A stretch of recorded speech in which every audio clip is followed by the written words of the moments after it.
Chapter 9. We've gone to the cave, where she told us to stay far away from. I think something's found us in here. I shook my head. No, I was the monster. Eric couldn't be, there was no way, it didn't add up.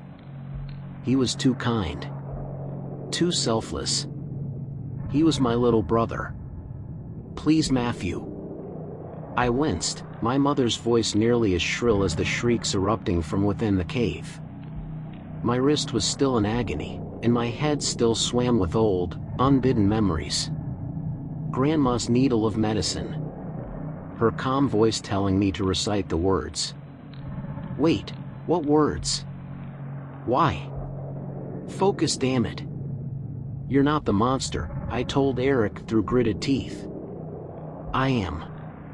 I shoved my hand into my pocket and thrust the page to his chest. He took it gingerly while I did my grounding exercises, focusing on my breath, my sense of feeling, my sense of hearing. I needed to return to this moment. I needed to break free of my mother's voice, of old memories scraping at the edges of my mind. We weren't safe. We needed to act. Eric tore the piece of paper in half, throwing it to the ground. What are you doing? I said, feeling myself recenter. You didn't even read it. I don't need to, he said, shaking his head. I believe you. He believed me. Great, I was happy we were rebonding our sense of brotherly trust, but the situation seemed a little extreme to stop and smell the roses. Just know that we're in this together. The entire cavern shook. It sounded like something heavy smashed into one of the walls. The tables rattled, dirt fell from the jagged ceiling, and a low, pained groan wound its way through the cavern. The man, Eric, breathed. He went to head off the beast. Seemed like it. At least now we knew where we stood with him if we managed to survive this. It's Nolan, Eric. It's gotta be. How can you be sure? I grimaced, the last remnants of my mental war fading to ash in my mind. Because I read that damn page you tore up. Now, I said, looking around in desperation. We need something to help us fight that thing. I think Nolan's gonna need all the help he can get. But the lab was just that, a lab. And a crude one at that. It looked like a cross between a cult's conference room, with its various tables and strange, pagan symbolism on every wall and book, and a research facility, with its many beakers and embellics. I didn't see a single weapon, or even anything close to it. I tore across the room, flinging open cabinets, scanning shadowy corners, and appending desk drawers. Nothing. How the fuck, I shouted, grasping the edge of a table, do you live in the woods making monsters, and not keep a shotgun to defend yourself? Eric was at a loss for words. He kept looking from me to the swinging metal gate, panic lacing his features. That was fine. I knew Eric wasn't the action type. He'd done his job well enough anyway. Now it was time for me to do mine. A monstrous scream rang out from the cavern, and then Nolan exploded through the metal gate. His massive, wolf body skidded to a halt in the center of the room, coming to a stop against a sturdy table leg. He wasn't moving. The gate screeched in its death throes, swinging from a single hinge. We were out of time. Eric, I said. Get under the table, now. He shook his head, grabbing a scalpel from one of the drawers. No way. You're not facing this thing alone. Fucking hell, I thought.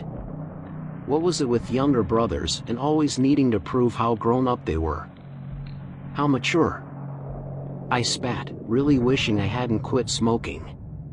Cigarettes always helped me think. Footsteps rumbled in the darkness, nearer and nearer. I stood in the center of the room, framed by candlelight. And then I realized what a fool I was. The candles. I said, rushing to the nearest one. Eric's eyes lit up. Of course! We dashed about, extinguishing the candles in quick succession.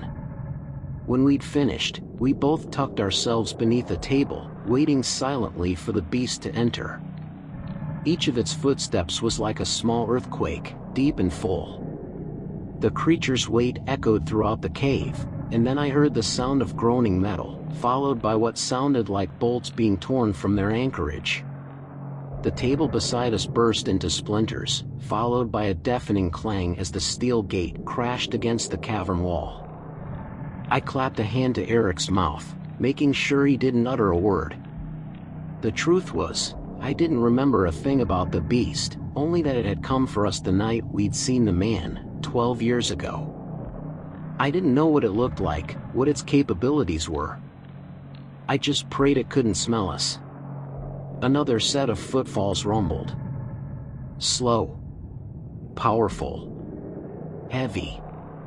Sweat beaded from my forehead, and I swallowed, doing my best not to move or so much as twitch.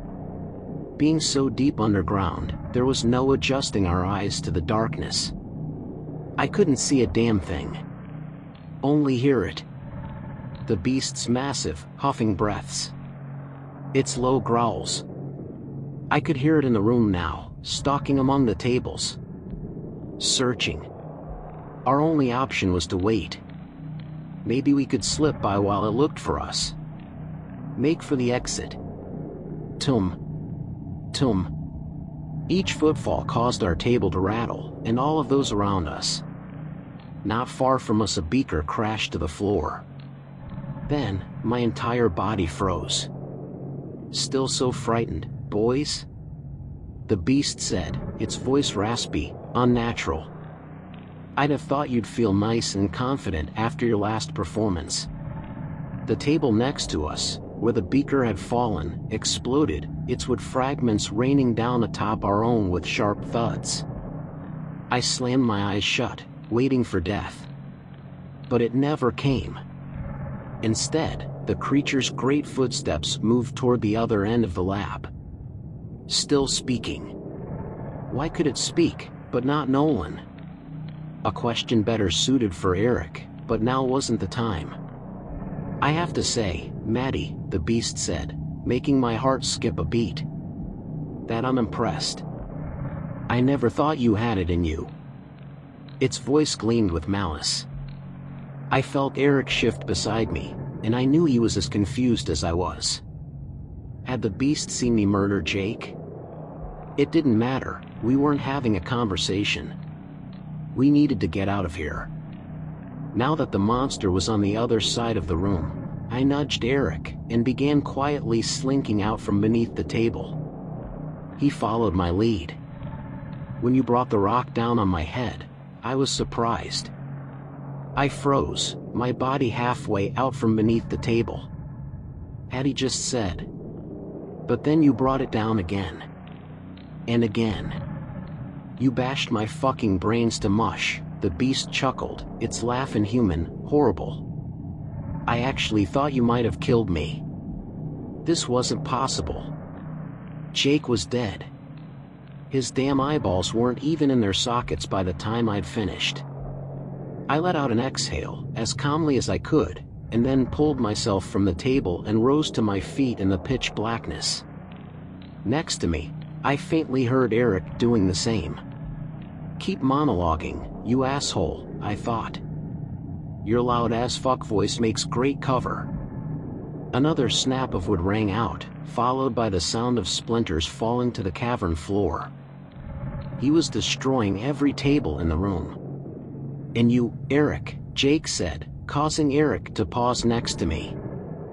I'm surprised you let Matt lose control like that. I'd have thought after your own experiences and such, that you'd be much quicker to step in. I tugged at Eric's arm, indicating that we needed to move. We needed to get the hell out of here. Storm or not, I trusted my chances in the rain better than my chances with Jake. Eric resisted at first, his damn curiosity getting the better of him, but after a moment he relented. We both snuck along the opposite wall of the beast, toward the exit. I was hoping I wouldn't have to kill you until after you turned, Jake continued, destroying another table with a grunt. The truth is, you're needed for the summoning. Always have been.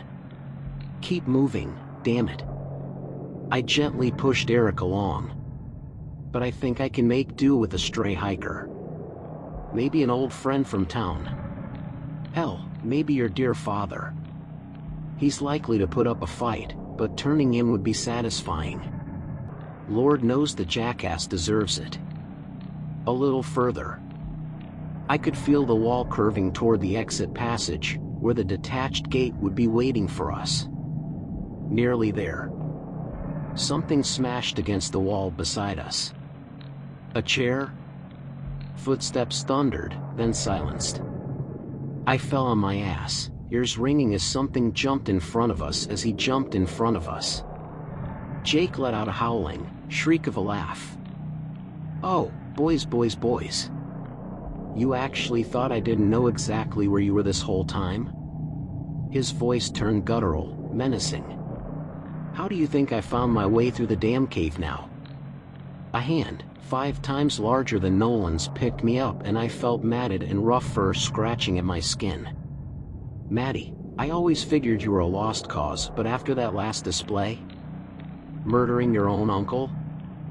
I'm surprised you're not welcoming this opportunity to become greater. I kicked and punched at the beast's hand, so large it fit neatly around my torso. Fuck you, asshole. I shouted. As if I'd ever want to turn into a monster. Another ear-splitting, horrible laugh. Was this really my uncle? Strangely, Eric, Jake said, and I became aware of the fact that he probably had him in his opposite grip. I didn't think it'd take any convincing for you at all. Or, are you still pretending you didn't murder my sister? No. No way. Don't listen to him, Eric. I screamed, my body flailing uselessly against Jake's strength. He's trying to convince you to turn into whatever the fuck he is. Our mom died in a riverboat accident. I knew that. We both did. Shut it. Jake shouted, spit flecking across my face and his voice so loud that my head rolled back in a daze. His giant hand squeezed, and I felt my breath trapped in my chest. Don't hurt him, Eric said. His life, Jake said in that horrible, uneven, and gravelly voice, depends on what you choose. Eric, I wheezed, and Jake squeezed tighter yet, extinguishing my next words. I sucked at the air, but my chest was too constricted. I was suffocating. I can't choose that. Eric screamed. I never want to feel it again. It must be voluntary, Jake growled. You must say the words. Please, Eric said. I sputtered, rasping as my adrenaline-soaked body ran through the last of the oxygen in my blood. My vision blurred, limbs twitching in the primordial panic of death. Fine, Eric shouted, his voice more desperate than I'd ever heard. Stop it. Fucking leave him be. Jake's grip fell away, and I dropped to the hard floor in agony, heaving for air. Good, Jake said, disregarding me. Let's go get you some medicine, Eric. It'll help the process along. Jake's footsteps thundered away from me, the cave still cloaked in absolute darkness. I choked and wheezed on the ground, reorienting myself in the moment. Eric, I said, though my voice was hardly there. Eric. I stumbled forward, following the mighty footfalls, following my terrified brother. Don't touch my brother. Now, here's what we're gonna do, Jake said. You're gonna put this needle in your arm, and then you're gonna speak his name. You're gonna welcome him home. What? Eric stuttered. I heard him struggle, but knew Jake wouldn't let him go. His name, Jake growled. Surely you remember that by now? Or are your memories still as fucked as Maddie's? Chairs scraped on stone, followed by what sounded like Eric being seated in one. Speak his name when I inject you. Say it. Predium. Predium? Eric. I said, slipping on the slick stone. I crashed to the floor and pain shot through my kneecap. No time. Ignore it. I pushed myself back to my feet, head still spinning. Eric. You're next, nephew. Jake roared. Wait your turn. I inched closer to them, my breath and senses returning to me. Who the fuck was Predium? Why was it so important that Jake turn Eric and I? Don't you dare, take that needle, I said hoarsely. Don't. Enough from you. Jake's weight shifted, making the entire cavern rumble, and I felt him moving toward me. And then a shot rang out. And another. Gunshots. Light filled the cavern for 2 terrifying moments, as I watched the beast's mangled face, just inches from my own, drop wordlessly to the ground. I gasped, stepping backward. Wasn't sure I'd get up here in time, said a voice. Did I know them? A beam of light erupted from the entrance to the lab, illuminating the shattered tables, my horrified brother, and the beast. Jake's face had stayed as mangled as I'd made it, with his bones jutting out at grotesque angles. His eye sockets sat empty, just 2 gaping, flesh-tinged voids, while his long fangs were shattered, sharp and jagged things. Vomit formed in my mouth and I swallowed it. He looked like some kind of monstrous approximation of a Sasquatch. Who's there? Eric said nervously. What's the matter with you? Can't you recognize my damn voice? The light swung around, retreating from the room and framing the figure in the entrance. I blinked. Dad?